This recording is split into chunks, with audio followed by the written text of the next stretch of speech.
பல்லடத்தில் திமுக சார்பில் திராவிட பொங்கல் விழா வெகு விமரிசையாக நடைபெற்றது. தமிழரின் பாரம்பரியத்தை பறைசாற்றும் வகையில் திருப்பூர் மாவட்டம் பல்லடத்தில் திமுக சார்பில் திராவிட பொங்கல் விழா நடைபெற்றது. பறை இசையுடன் தொடங்கிய இவ்விழாவில் மயிலாட்டம், ஒயிலாட்டம், கும்மியாட்டம் உள்ளிட்ட பாரம்பரிய கலை நிகழ்ச்சிகள் களை கட்டின. விழாவின் போது 101 பானைகளில் பொங்கலிடப்பட்டது. இதில் சாதி மத பாகுபாடின்றி அனைத்து தரப்பை சேர்ந்த பொதுமக்களும் திரளான திமுகவினரும் பங்கேற்று உற்சாகமாக விழாவை கொண்டாடினர். தொடர்ந்து விழாவில் கலந்து கொண்ட அனைவருக்கும் சர்க்கரை பொங்கலும் கரும்பும் வழங்கப்பட்டன.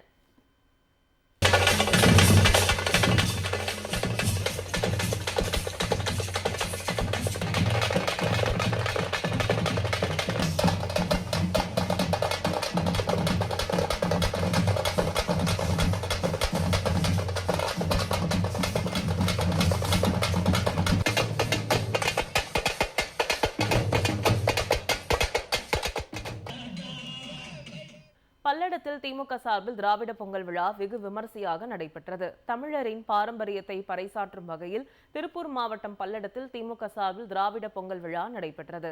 பறை இசையுடன் தொடங்கிய இவ்விழாவில் மயிலாட்டம், ஒயிலாட்டம், கும்மியாட்டம் உள்ளிட்ட பாரம்பரிய கலை நிகழ்ச்சிகள் களை கட்டின.